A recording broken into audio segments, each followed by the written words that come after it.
Good morning. It is Wednesday, March 8th. Welcome back to episode 3 of Like It or Leave It. Today we got some fun things to talk about, including I'm going to learn how to stop coughing when I do intros. With this NBA rookie class, Tony Romo, triple doubles, and Dirk Nowitzki. All right. So, first I want to get into is the rookie class this year. I was watching, I was online last night, and I was reading an article, and it was, is this the worst rookie class ever?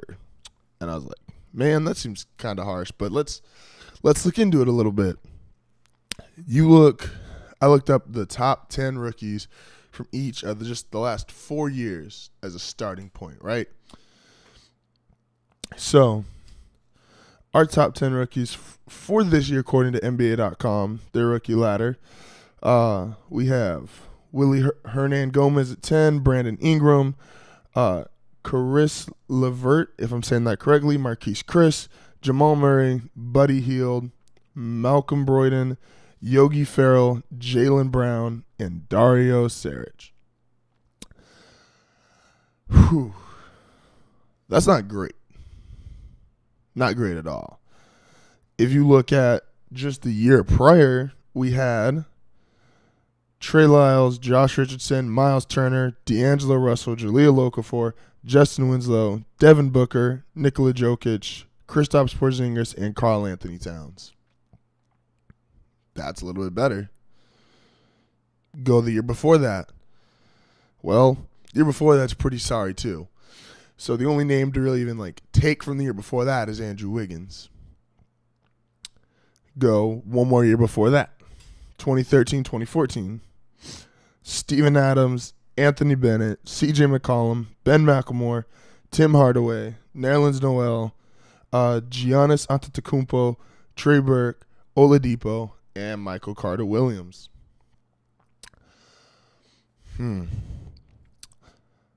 Oh boy. So, I wouldn't say this is the weakest class ever. Generally, outside of very rare exceptions, the NBA draft as a whole is just pretty weak. I've always heard is you get 2, 3, sometimes you get 4 guys that are really good. Then you get a couple role players, and then a couple guys to come off the bench in each draft. Okay? I think it's a pretty good consensus that everyone thinks the draft's a crapshoot, but this is really bad. If you listen to the 31 names I just rolled off, how many guys would you actually want on your team right now? If I take it from this year, everyone really likes Brandon Ingram, but more so hype than actuality. You get Yogi Ferrell? Is that really what that's who you want on your team? Jaylen Brown's playing okay, but he's still a year or two away. They drafted him as a for the future player because the Celtics had the top 3 pick that the Nets had.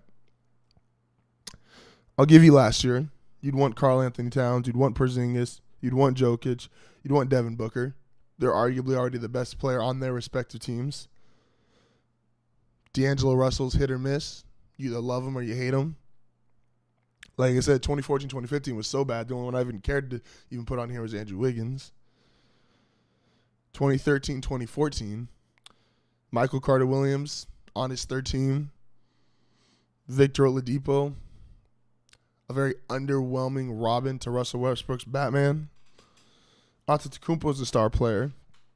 Nerlens Noel's on his second team. Tim Hardaway Jr. is on his second team. Ben McLemore's about to be on his second team. CJ McCollum. All right, I'll give you. Anthony Bennett. 3 teams. He's already out of the league. Steven Adams. Decent role player. So out of 31 guys, I've got 6. I would take Booker, Jokic, Porzingis, Towns, Wiggins, Antetokounmpo.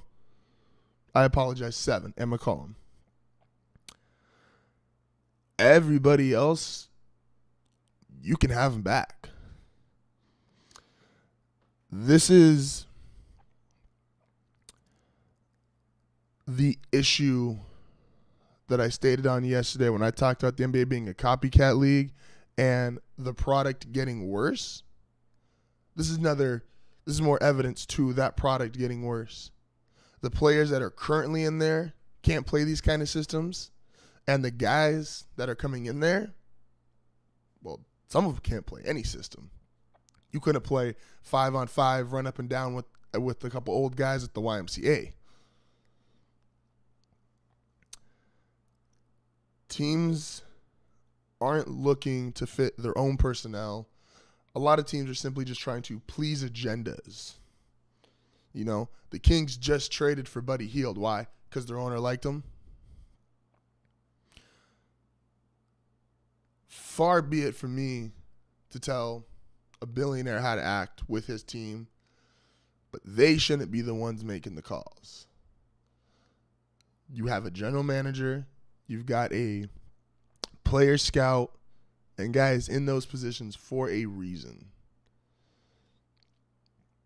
So not only are you having these guys who really don't watch the games kind of make bigger decisions than they should, you got guys coming up, these players that, well, they're just doing less and less.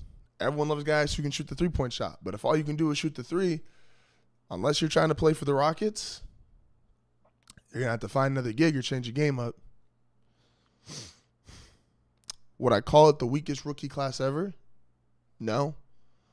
I would say the rookie classes and the drafts as a whole are just getting worse. All right, so this story is a little near and dear to my heart. Tony Romo is expected to, if he hits free agency, is expected to sign with Denver.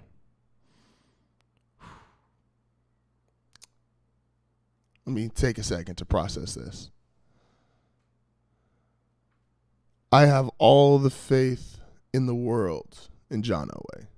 He's made great decisions, whether it is in his own personal business life, with his car dealership, with being a general manager, being a player.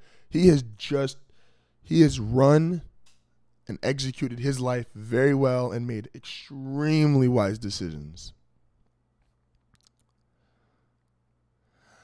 This is going to be the one time I will ever say, John, don't do it.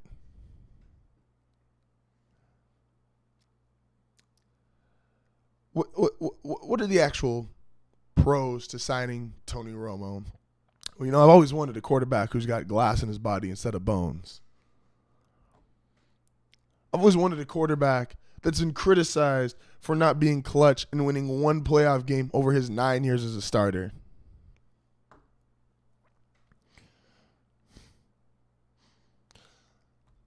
I've always wanted a quarterback who's been top 5 in interceptions in the fourth quarter. Because I love watching games and then having it just fall apart in the final 5 minutes. That's always been what I've wanted to do. People are comparing this to, oh, well, Manning did it.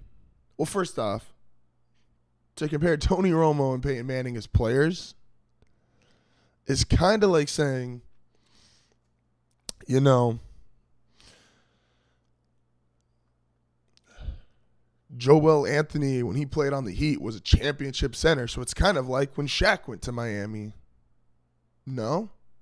One's one of the greatest ever. One's just kind of there.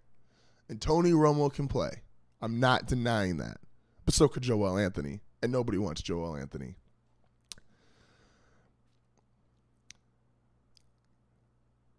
Let's look at even the differences between when Manning went to Denver and when Romo went to Denver. When Manning went to Denver, the Raiders weren't good. The Chiefs weren't good. The Chargers were, as far as Phillip Rivers could take them. Now, Look at the current division. The Raiders are pretty good.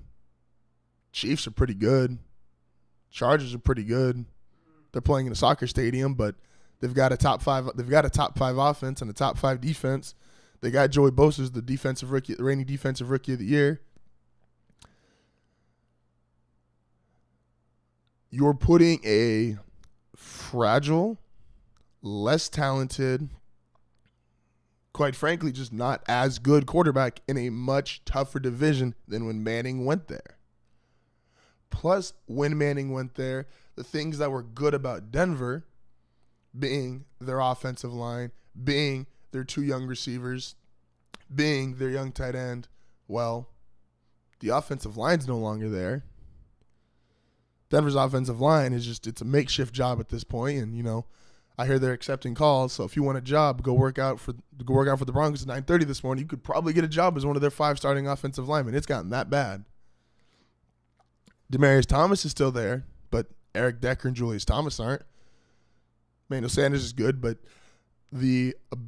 what he brings to the game and Eric Decker bring to the game are 2 different things. Emmanuel Sanders is a 5'11", 6-foot speed guy. Eric Decker's a 6'3" body guy you can throw the ball up to. You can go make a play.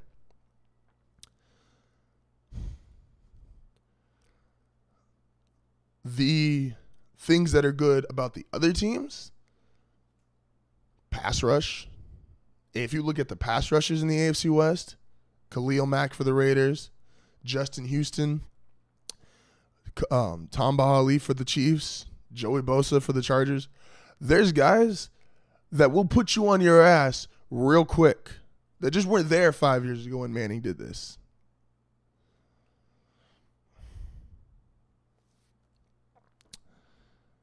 Tony Romo to Denver is a very bad idea. You've also got to let's look at some other factors. Cold weather. Tony Romo's played in Cowboy Stadium, in a dome. You know what's really cold in December? Denver. You know what's not so cold? Cowboy Stadium in a dome. Division, but not as good personnel, cold weather. If I'm Tony Romo, why would I want to go there? Like I said, John, I trust you. I believe in you. Respect you. You're one of you might be the greatest person to ever go through the state of Colorado. If you wanted mayor, you could probably get it. Don't sign Tony Romo.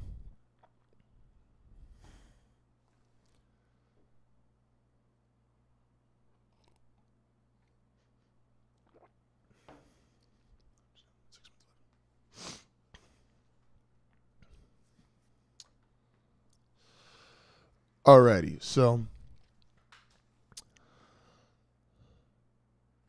I think it's interesting the contrast in what fans think are good and what players think are good.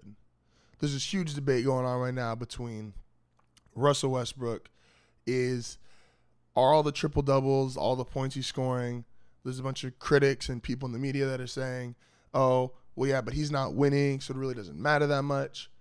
But then you see almost every player, former player and current player, saying, wow, I can't believe he's doing that. He's averaging a triple-double. And I'm more so on the side of triple-doubles are a little overrated. I don't think a guy who has 15 points, 11 rebounds, 10 assists is better than the guy that has 29 points, 7 rebounds, 11 assists. The guy who had the 29, 7, 11 had a better game. But the triple-double, well, that's a headline. We can put that in the paper. We can put that online. I can put that on my blog. Players value what they find impressive because they've been there and done that, whereas media and fans, they want to see what looks impressive. James Harden, even before this season, he's my MVP. James Harden was the best one-on-one scorer in basketball. And guys found that extremely impressive because they know how hard it is to score one-on-one.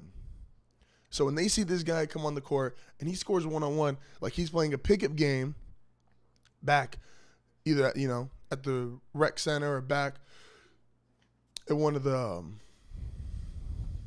parks when they grew up, that to them is really impressive. They see Russell Westbrook, they see him getting these triple doubles. They know how hard that is to do, regardless of even the less impressive ones. So to them, that is how they grade how good a guy is. They've been there. They've done that. That's what's good in their eyes. Compared to, we want to see a pretty product. We want to see something that looks nice. We want to see something that, yeah, we are obsessed with headlines. We're obsessed with slogans.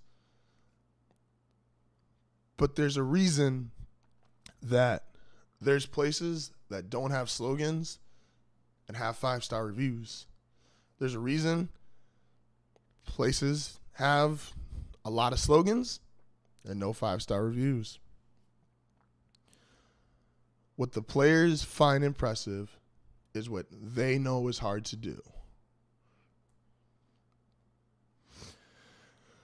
My last little take here is my last take here is people of this whole sabermetric argument and statistical argument on what makes a Hall of Famer, and is it your stats? Is it your impact? Like I commented the other day on the Hall of Fame, I think becoming somewhat of a joke. I think there is, with the Hall of Fame, if you want it to be simply great players, you've got to have a balance between stats and a balance between impact. Because I want to read this off. Dirk Nowitzki just scored his 30,000th point last year, joining one of 6 guys ever to do it. Congratulations. He's great. He's going into the Hall of Fame. But if you ask a stats guy, well, Dirk Nowitzki's a career 21-point scorer. Would you say Mark Aguirre, Daryl Carrier, Lou Hudson, Bob Verga, Charlie Scott, or Jeff Petrie is? No. But they average just as many points. You could make the case Dirk Nowitzki's stats, his numbers are only as great because he's just sustained that rate. And he's been able to do it now he's going to be playing his 20th year next year. And that's fine. I think there is something to be said for the guy who just kind of piles on stats because he plays forever. But you need a difference between impact, which his impact on the game is much more than any of those 6 guys I just listed off. And that, not just his stats and what he put up numbers-wise. You've got to have both if you want your Hall of Fame to consist of great players. It's a history museum, but great players get in the history museum. They put the biggest T-Rex in the history museum. Thank you guys. Once again, if you liked it, please like, subscribe, leave a comment. If there's something you want to hear me talk about, let me know down below. And I will see you guys tomorrow with episode 4.